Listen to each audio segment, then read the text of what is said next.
Before we get into the episode, I just want to make a little announcement regarding the series. Originally, I was saying, do this series season, and then if we get the Champions League, do next season. I think I'm just going to call it a day at the end of the season after a bit of discussion with one or two other content creators and a couple of comments as well. Basically, I think suggesting to stop it. So that's what I think I'm going to be doing. Hope people aren't going to be too disappointed. I've got an idea in mind for the next save. It might be about 2 weeks after I finish this series, just to try and get some planning and get some preparation done for it and everything. And hopefully you guys understand. But hopefully you can look forward to the next series that comes along.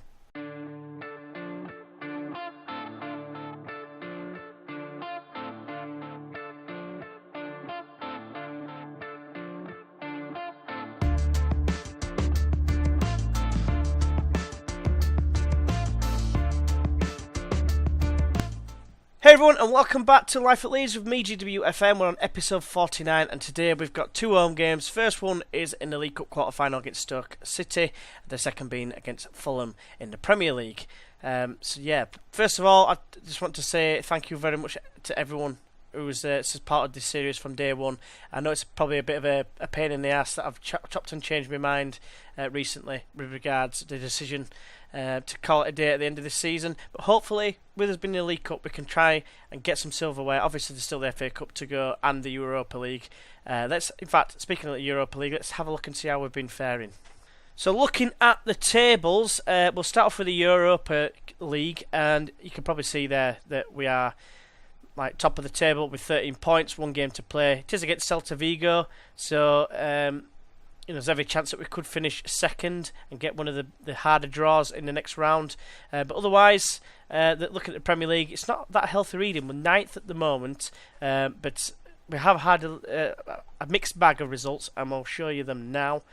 We started off following our 4-1 defeat in the last episode against West Ham. We had another defeat at home, this time against Manchester City. Goals from Aguero and Jesus, really just putting us to the sword, or Jesus if you want to call him that. Nando's and Graf getting a goal in consolation for us, but it was to prove too late, or whatever with regards to Graf's goal anyway. Then we had the Europa League game against Anathoze, who basically the whipping boys of the group, and just won 7-1. We were already through. I did play quite a few lesser team players, if you likes of De Silva, Anthony Green, Clough, and Clough got 4 goals. Andrea Green as well, by the way. But yeah, Zach Clough got 4 goals. Absolutely momentous game from him. And then we went to New White Hart Lane, and at this point I actually had a team meeting. All the players were against me and saying, no, they're not happy with my managerial methods and what have you. Basically told them that we've all got to club together and work it out as a team unit, and they all agreed. So fortunately that was good, because then they're putting this performance, and having been 2-1 down at half time, we managed to pull out an awesome second half performance out of the dick hole and managed to get a 4-2 win, which was very pleasing indeed. And as a result, as you've already seen, it puts us in 9th. Still lost more than what we've won, but hopefully that result against Spurs is going to cheer us up in the Premier League. We have played quite a lot of the big boys as well, I think, so far, so we'll have to wait and see how we get on. But today's opponents are Stoke, of course, and they've got Christian Panucci who in charge of them, who looks a decent sort of scout sort of option, if you want to call him that. Not really much of a manager, if you ask me. I do remember him being manager of Southampton when we spanked him 5-0. I don't think he was there much longer. The captain is Ryan Shaw-Cross, who's absolutely like a tank and a beast, but he's lost some of his pace with him being 33 years old. Troy Deeney left Watford to come to... he left Watford to go to West Ham, then go to Stoke this season. And he still looks pretty handy, and it'd be unwise to overlook him in this game. And the key player is Jack Butland, who I think is going to be a very good goalkeeper, as long as the media don't overhype him like they do everyone else. So before I tell you what the team lineup is, just want to bring to your attention that Adam Younis is injured for 7 to 9 weeks with a lower back stress fracture. That's fantastic, yeah, awesome. So, the starting lineup is as follows. We've got Predrag Rajkovic in goal with Big Ken at right back due to Campos's excessive performance. For some reason, he ended up on like 85% fitness. So, never mind. We've got Joel Veltman in central defence alongside Ongwene, with Geyer continuing at left back. We've got Arter and Father Gabriel in the middle of the park, with Pereira on the right and Kyle Watt on the left, with Graf and Alexander having a game together to start today's game. Today's EFL Cup quarter-finals brought to you live from Ellen Road. It's Leeds United FC against Stoke City FC. So his performance was brilliant in the last game against Spurs, so I'm going to tell him to just carry on where they finish off there. A bit of greenery. Let's try and raise that a little bit with a bit of calm faith. Probably won't do. I don't know, 1 or 2. So come on, boys. Let's try and continue this form. It'd be nice to get to the semi-final and try and push on and get this trophy. We have won the FA Cup, of course. It'd be nice to add another trophy to the cabinet. But still a million degrees. Still sweating my tits off. I think I've sort of resolved the green screen issues that I had on the last video. You could probably tell on the last video, and I do apologise if it did come across that I was a little bit annoyed with the screen. But yeah, hopefully now it's resolved and we can move forward basically. But it's a early highlight here, and it's Father Gabriel on the ball. He's coming forward, driving forward you might say, but then Zanajai, however you want to pronounce it, obviously I know of him as a former scummer. Arter's got the ball though, and I've just noticed that Stoke have got the famous Buttlicker, I think it is, from Loki Doki's journeyman, and when he used to play against him in Holland, when he was at Venlo. Now it's Isaac, he finds Arter, finds Prayer, first time ball, and Graf has scored. Butler, I've been hyping him up before the game a little bit, saying how good he's going to be, and he's just had a big howler there. I mean, the goalkeepers on this game are they're just terrible. Definitely need to look at improving it for FM18. But I'm sure we said the same. Look at that. It was straight at him. But they need to improve. I'm pretty sure we said that about FM17. Right, we've got a chance here from a corner. And Gwenny scored direct from the corner. I was too busy drinking my drink as well there. But, surprise, surprise, drinking a drink. But, Pereira got the corner. Just whips it in.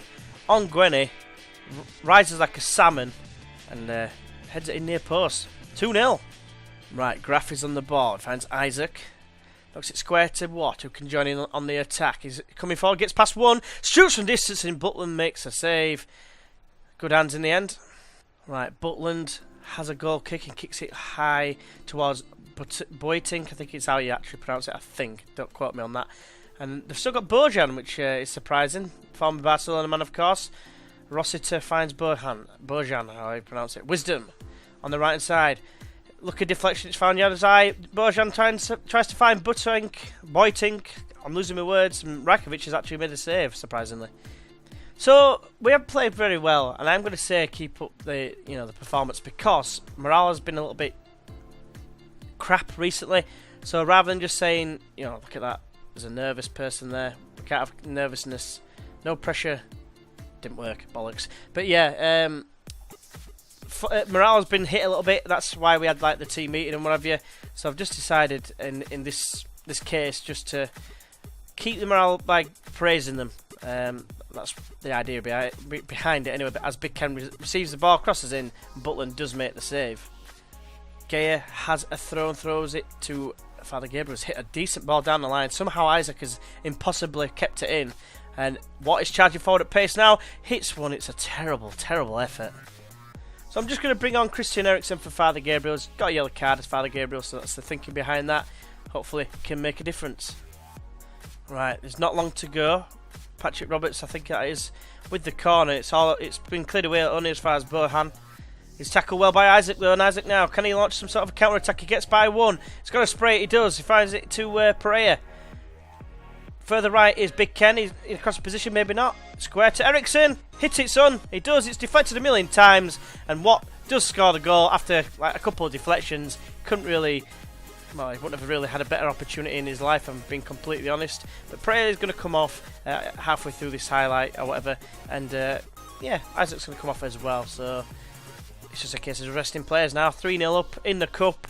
Can we dream of some more cup glory? obviously it'd be nice, as I've already mentioned, it'd be nice to finish the season with some silverware at least. Yeah, look at that, double deflection, and I'm pretty sure, did that take a deflection off the, I want to see the captain there, I can see the armband. Who cares, 3-0. Right, we've got a free kick with 3 minutes or so to go. It's played in by Eriksson. He's retrieved the ball again after it's headed away. Arta finds Eriksson. What's he going to do here? Is he going to have a shot? He is, but it's over the bar. It's a bit of a tame effort, really, in truth. 30 seconds to go. This should be game over in this particular contest. It's going to be sprayed across the what? Is it one last chance, maybe? Or is it just a case of the world's longest? Well, not the world's longest, but a quite long highlight to end the game. Graf tries to play it in. It's ended up with Bohan, who clears it only as far as Geyer. Unless he hoofs it back into the box, it's going to be the end of the game. And he has hoofed it in. It's cleared away though, and there you go. 3-0. Job done. Semi-final time. So I'm actually going to say that I'm very pleased with the performance. Again, just touching on the morale issue that we had previously. Hopefully that's now resolved with a decent performance there. 3-0. Man United beat Chelsea. West Ham will start to Man City. So it looks like some big hitters left in there, and it's only going to be tough from this point on.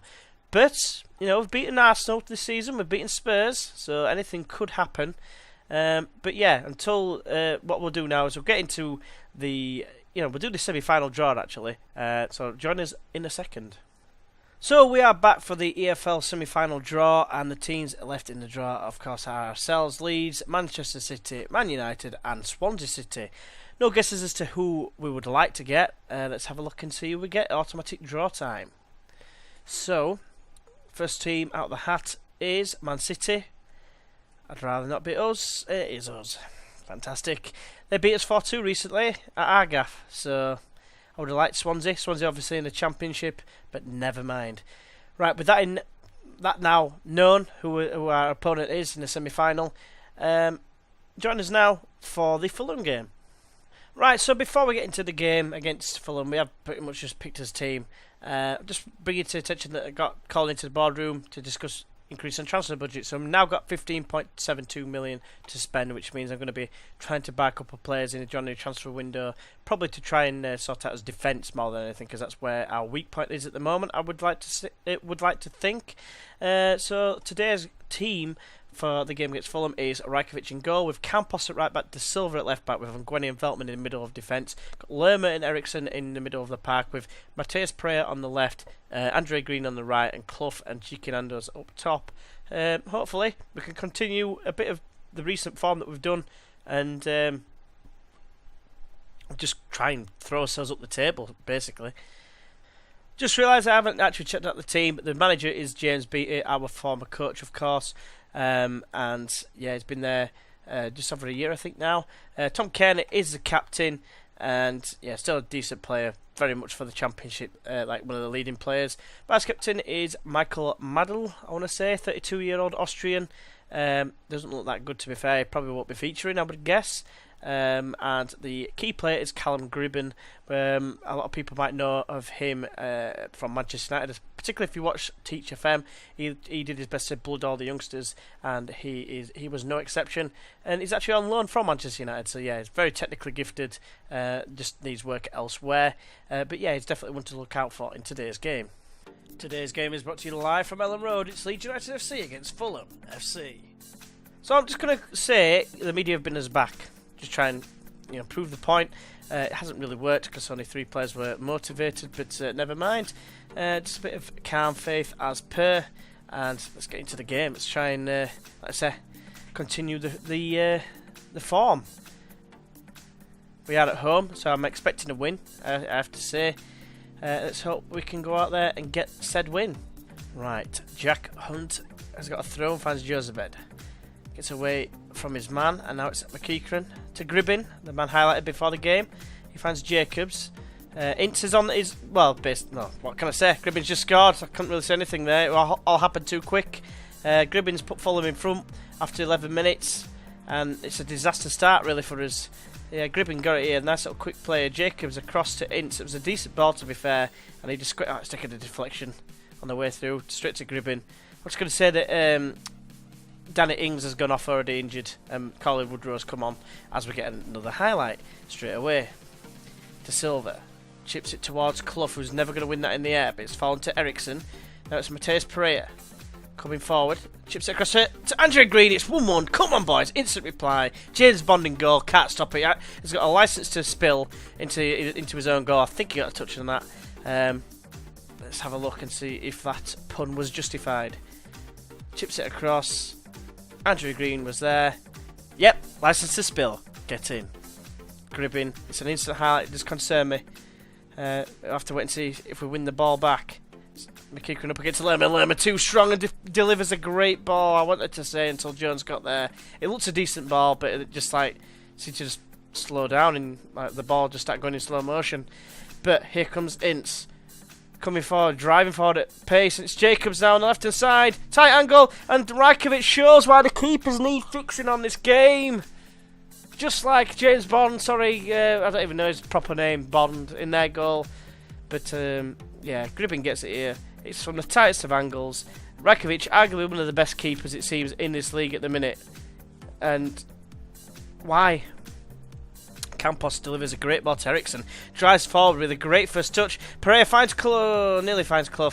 But it's fallen back with Ericsson eventually. He's now on the halfway line. Forward it goes to De Silva down the line. Now it's Lerma in field. Driving forward, finds Chiquinandos. He feeds it through for Clough. 2-2. What a game this is turning out to be. 2-2 after 16 minutes. All goals within 7 minutes of each other, I want to say. Less, probably 6.5.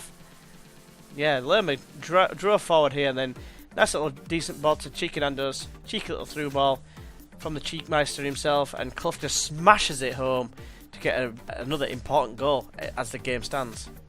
It's a corner though to Fulham, and it's not cleared away properly, or has it? Clough has got the ball somehow, and then the defender just runs as fast as he can away from him, even though he was right next to the ball. FM logic, but anyway, Chiquinandos is on it and drives forward, looking for options. Instead, he decides to get tackled by McEachran, and now it's Ince driving forward, squares it to Woodrow. He squares it even further to Jacobs. It's back to Woodrow, but Lerma is there with a decent clearance first time to Chiquinandos. And now it's back with him again. He plays it forward to Clough. Clough looking for options left and right. Eventually forced up Lerma. Squares it to Matheus Pereira.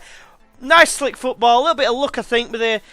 I want to say there was a deflection there halfway through. I've forgotten already. It happened that quick and that fast, and I just don't know what happened. Yeah, Clough got it here. And, yeah, it did take a deflection. I thought so. Lerma then squared it. I thought he's just going to shoot, but it just sweaty goals it. Sweaty goaled it. And he's... Matheus Pereira. I lost his name. I'm going to call him Marcus for some reason. Right, we've got a highlight after a mad 9 minutes. Up to like the 18th minute. We're now on the verge of half-time. And... yeah, it looks like it could be a late chance for Fulham as Hunt gets by the fullback. It's crossed in. It's all the way across to Jacobs. Has been forced wide. It was a bit of a deep cross. It's played back in, headed away by Ericsson, but only as far as McEachran. Who's that shit in the field at the minute? He's everywhere. It seems for every time they're on the attack. Pereira though loses that again to that man McEachran. Now it's Jack Hunt. Chips across to Josebed. First time ball to Woodrow now from McEachran, but it's a good interception from Ericsson. The first time ball, and Nandes has got Pereira on the left hand side. He's found him. Can he whip it in? He does cross it in, and Ericsson is there. Makes it 4-2 just before half time. Surely that's going to be enough to kill this tie basically. And yeah, Ericsson coming up with an important goal. Yeah, Nandes set Pereira on his way, dribbled it wide. It's a couple of the deflections on this game. I mean, there was 2 deflections in that cross, and it still ended up going exactly where he intended. I mean, what the hell? So because last time I did say that, I was pleased, I'm going to tell them to, keep focused basically, and all the attacking players love it. So that's very pleasing indeed. But now Ericsson can try and launch an attack from the kickoff. Probably not. There's just a foul, and that'll be the end of, I guess, this highlight. 50 minutes gone. It's played in towards Chiquinandos. It falls back to him eventually. No, it doesn't. It's cleared away, but there's an offside anyway. What was that highlight? Right, there's a corner for Fulham. It's whipped in. It's headed away. I don't even know how to say his name. Hilusek, I think it was. But Rajkovic has got strong hands there. So I'm just going to make 2 changes. There's about 25 minutes to go. Pereira's coming off from Kyle Watt, and Ericsson's coming off for Anthony Green. Just giving the better players, or the ones that have performed the best today, a bit of a rest. And hopefully, we can create some more chances with the guys that's coming on. And not a single highlight. So Chiquinandos comes off for Graf. And yeah, it's just a case of last 10 minutes, 4-2 up, free kick, edge of the area. Green takes it. It's deflected, another deflected goal, and it's Andre Green who gets his 4th goal of the season from the free kick, and that's game over. Yeah, he gets it. See who it deflects off, if they even flinch. Oh yeah, that was quite good. That he kind of morphed into his own man, but he went like that, so that was pretty cool.